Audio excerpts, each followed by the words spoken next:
Bienvenue à la recette de dimanche de Miss Maggie's Kitchen. Aujourd'hui, j'avais envie de partager avec vous une recette très simple qui est très sympathique à faire le dimanche midi ou soir quand vous avez des copains à la maison. En fait, vous allez voir, on va tout mettre un petit peu ensemble, tout mettre au four, ça travaille tout seul et ensuite on se régale. On y va?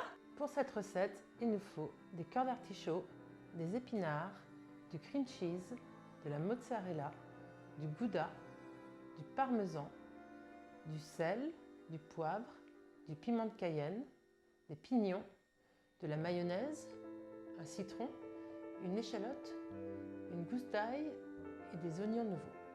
Alors on commence par préchauffer le four à 190. Voilà. Ensuite on prend un contenant dans lequel on va mettre notre cream cheese.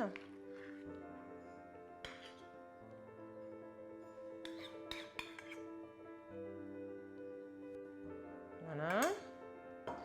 À cela, on va ajouter les épinards qu'on aura déjà blanchis et bien essorés avant. On peut déjà commencer un peu à mélanger les deux ensemble. À cela, on va ajouter les cœurs d'artichaut. Donc, comme c'est pas la saison là en ce moment, là j'en ai trouvé des très bons en bocaux, mais quand c'est la saison, n'hésitez pas à les préparer vous-même, ce sera à mon avis encore meilleur, mais c'est déjà pas mal là.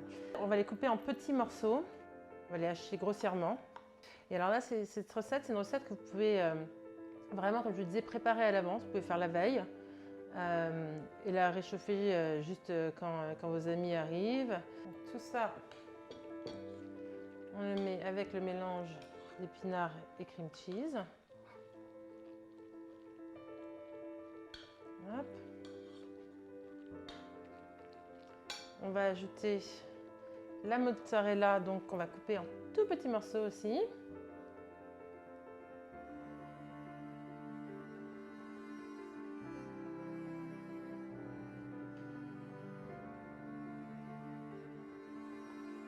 On va ajouter la mozzarella. On va ajouter les tiges uniquement de nos oignons nouveaux. Pour gagner du temps, moi j'enlève les premières feuilles qui sont moins fraîches, comme ça là. Mais ensuite, je les aligne et je les coupe en même temps.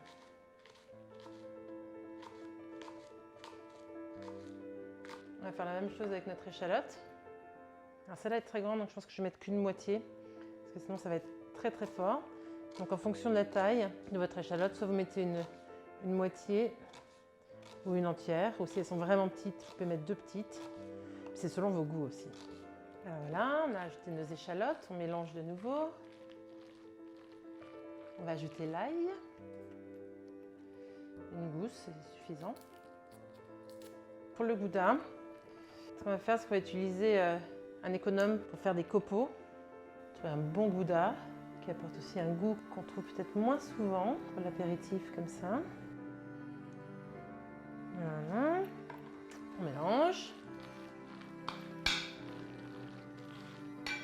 On va incorporer de la mayonnaise. C'est bien moelleux. Alors c'est pas très régime, hein, je sais. Mais bon, une fois de temps en temps. Tout se mélange très très bien. Alors maintenant on va aussi ajouter des pignons que j'ai toastés sans matière grasse à la poêle, au préalable. Ça va apporter un petit peu de croquant aussi. On va mettre du zeste de citron. J'adore ça, moi, le zeste de citron.